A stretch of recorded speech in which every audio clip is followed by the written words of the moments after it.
A biblical perspective on life, culture and current events. This is 2020 on Vision. Well, let's get an update from on the ground in Israel, where the war with Hamas continues to attract the attention of the whole world. Shmuel Junger and his wife and family live in Zufim, in the biblical heartland of Samaria. They're a part of the fourth generation of pioneers in the land of Israel. Shmuel holds degrees in law and Jewish history and complemented by 7 years of intensive study of the Bible. He's director of Christian Friends of Israel Communities Heartland, and Shmuel is travelling to Australia. He'll be here between the 26th of February and the 7th of March. Shmuel, a special welcome along to 2020. Thank you, sir. Great to be here. Shmuel, your organisation, the Christian Friends of Israel Communities Heartland, you're the director of it. Give us some insight into the sort of work you do. So first of all, thank you for having me. I'll tell you about Christian Friends of Israeli Communities. This is an organization that been formed 25 years ago. I'm the newly appointed director since September. And this organization was built after a request of Christians friends that came to Sandra Perez. She's the director. She's the one who started this initiative. And people asked, we want to support the biblical heart, and we want to support the modern day pioneers of Judea and Samaria. I know right now there's a war in Gaza and everybody's like focusing their attention there, but let's go back 6 months ago. Would you hear on the news all the time would be attacks over and over area, we call it Judea and Samaria, West Bank, or the media. This is the area where is the most violent, dangerous, and in-risk place. We're talking about areas that are northern and south of Jerusalem, next to big Palestinian cities, and a lot of hostile villages around us. And we are 500,000 Jewish people trying to reclaim the area of Judea and Samaria. There's a lot of support needed in this area with humanitarian need, with safety needs. The people here are really struggling day in, day out. And that's what CFOAC is being focusing at. First of all, the advocate story of our connection to the land. And more than that, to understand and that Christians want to support this initiative, this fulfillment of prophecy in the biblical heartland. When we talk Judea and Samaria, we're talking about areas there in the West Bank for geography for our listeners today. But this is biblical heartland, isn't it? Judea and Samaria. And yet it's the thing that's in dispute that all sorts of people are talking about, two-state solutions and such things. This is the land that is under consideration when people are talking about two-state solutions. So from your perspective here, Shmuel, this is biblical heartland for the Jewish people. Of course, I always mention, this is like the most absurd claim. Because if you go to the Bible, and I think a lot of the people of the world, the vast majority understand the Bible, and in the Old Testament, it's already mentioned that Abraham was brought to the House of Moreh, next to the city of Shechem, right? And then Abraham goes and buys the tomb of the patriarchs in Hebron, and he dwelled through Bethel. Literally every place in Judea and Samaria, those major places that we all know in the Bible, are in the Judean Samaria area, or as you just mentioned, the West Bank.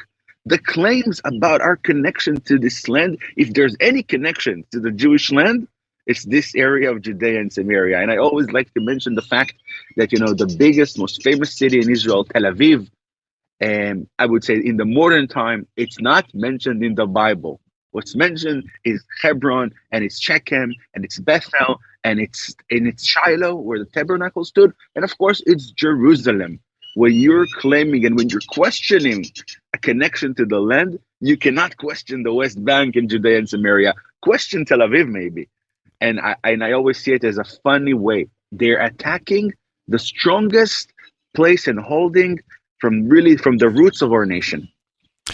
So, since the October 7th terror attack on the people of Israel, and now Israel defending itself by going into Gaza and looking to have those hostages released, the sort of work you do around West Bank, those Judea and Samaria areas, are you trying to keep those into the way that people are thinking about what will be happening with the future of Israel? How do you reflect on that?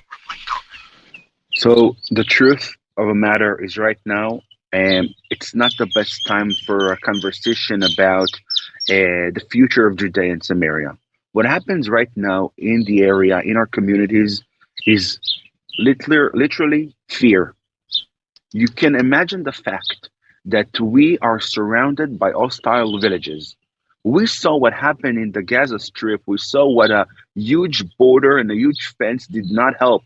3.5 billion shekels or dollars fence did not stop them. We live in communities and in towns literally next to hostile villages, next to cities with people that want to kill us actively.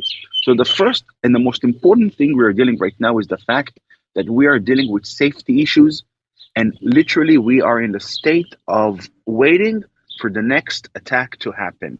And I'm sad to say that, but the notion in the streets starting the 7th of October is the fact that we are coming next. And I would add to that another component that many people in the world tend to forget.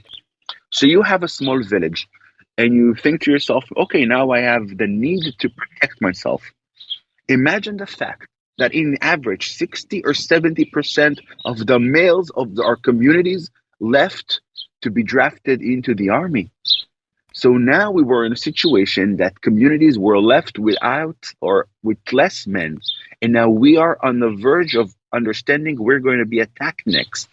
So that was a very, very, I would say, sensitive time.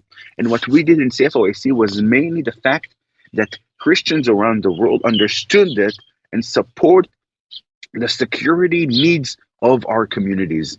Now, above that, surely there's the bigger story as you're trying to imply about the two-state solution or where the future goes with that. This is a constant reminder. I want to remind everybody, we were disembarking from Gaza Strip with Jewish settlements. We're out of there in 2005. Look at the results right now. We left the area to be isolated without any Jewish people, without any army. They've built an underground city more complex than the New York City subway. We cannot allow any thoughts of disembarking and leaving this area. We are the protectors of Tel Aviv.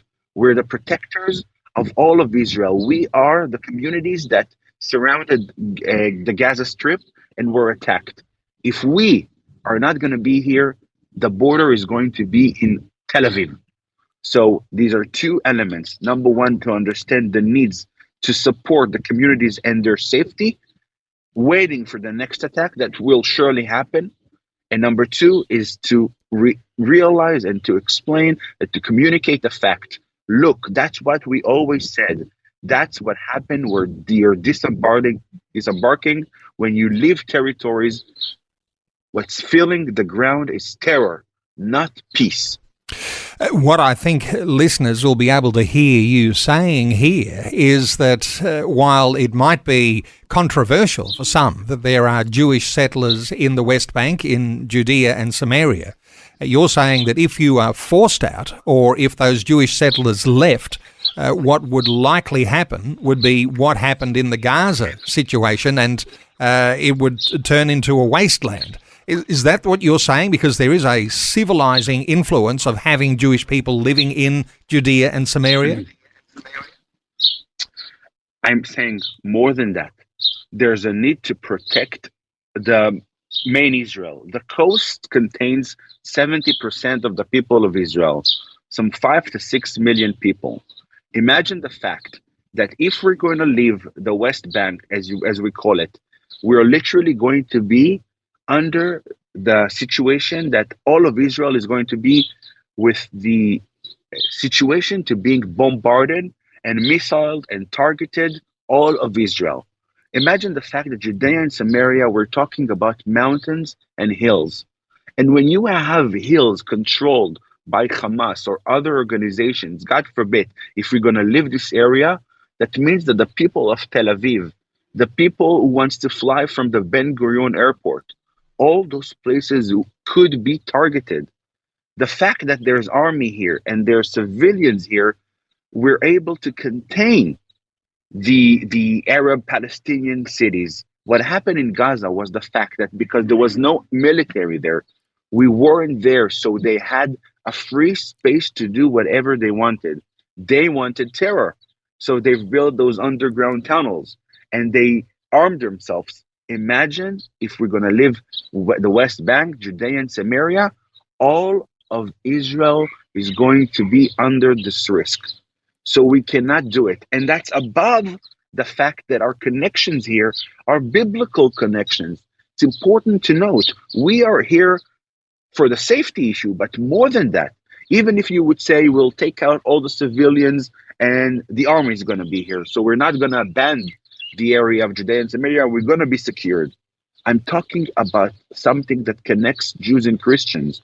And we talked about the fact that I'm an Orthodox Jew, and we're talking now with Christians. What bounds us together, what connects us, is our belief in the Bible and our connection to the Bible.